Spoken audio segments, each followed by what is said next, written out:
your role on game day has evolved or changed from where you were at the start of the season? I mean, I think it's some more plays. Obviously, when Lathan went down, that hurt us, so I had to kind of step up and play that boundary safety. So, going from 30 plays to 70 plays, that's a little bit of an adjustment, but I think I did fine. I think it's just all about how you prepare, take care of your body, and recovering after the game. So, I mean, my body feels good, but scheme-wise, it's pretty similar for me. You're just relating the two. One to the field, one to the boundary. Similar pressures, things like that. So it wasn't that big of a jump for me, or too big of a difference. But I mean, yeah, it was definitely a bigger role. I think it was a little bit, especially when Proctor went down. I think it was a little bit of me trying to step up and be more of a leader as well in the secondary. Yeah, you're like you're the old guy. Yeah, it's funny to say that. With Proctor and Lathan going down the 1 week, that's kind of what it felt like. I had to step up a little bit. Obviously Denzel and IGB. Those are leaders in our secondary. But I feel like I had to step up for the safety room and be a leader. The time that you spent playing this spring, did that help you move back? Yeah, I've always been kind of familiar with all three spots. Last year during the season, even though I wasn't playing, I was still learning all three and playing all three in practice. So it really gave me a great understanding of the defense, and I'm still able to process and execute at each position. When you play nickel, near the ball, there's a lot of things about your game that seem to really translate very well. The range and the interceptions and all that stuff. What do you think still translates really well? I think at Bandit, I think you saw it a lot with Lathan, on those third and shorts where he's just shooting the gap or things like that. And I think you've seen it with me a little bit too. You're in the fit a lot. They ask the Bandit, whatever in cover three, whatever it is, you're in the fit a lot. So I feel like you get a chance to show your run stopping ability.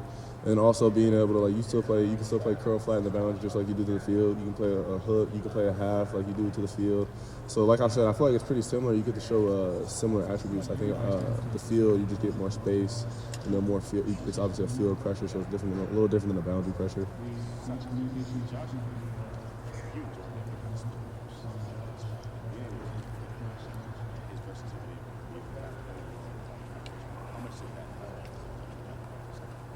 I think it really helps. Jordan's a really good player. Like you said, he's able to cover well like a corner, and he's able to get in the run fit when he needs to. So I think it was really big the amount of depth we have on the secondary. Malik had to step up for Proctor when he went down, and he executed and did well.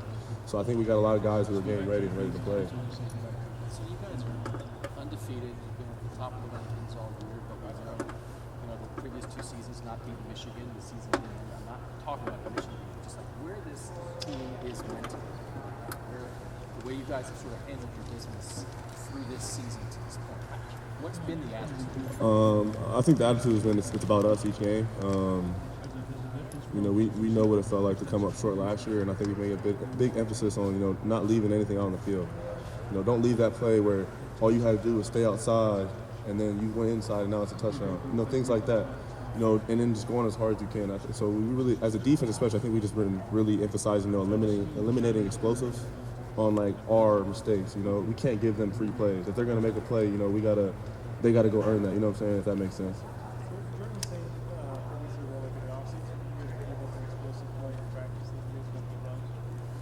Yeah, it's something with the DBs. Give up a touchdown or any kind of explosive play on third down, especially. We do a little gas here. Just kind of a reminder of how huge those are, because I think you get in the games, those explosive plays, they can kill you. We talk about 5 or less explosive plays, you're probably going to win the game. So I mean, that's a really big emphasis we're trying to do, just eliminate those explosives, especially the ones that are our mistakes, where you're just not doing your job, or you're supposed to be this leverage and now you're inside leverage, things like that. So would all the DBs do? Yes, most of the time they do that. Do you think, obviously Steve has Patrick's kind of that mindset? Yeah, I think it definitely does. I mean, obviously you got the X and O's, you got all the schemes, but I mean, the players got to go out there, you got to execute, and you got to go hard, you got to play for each other. I mean, I feel like the best teams that win the national championships, they have this kind of brotherhood, and I feel like you can feel it when they're playing. Sonny, what's been the biggest difference for you between playing strong safety versus playing nickel? I honestly think it's pretty similar. I think the only difference, the big difference, was you get more coverage in space playing nickel. But, I mean, you still get coverage in the slot and the boundary. It's just a little less space. But like I said before, I think they're pretty similar. It's not too big of an adjustment for me. So give me an example of a play you've made over the last several weeks when you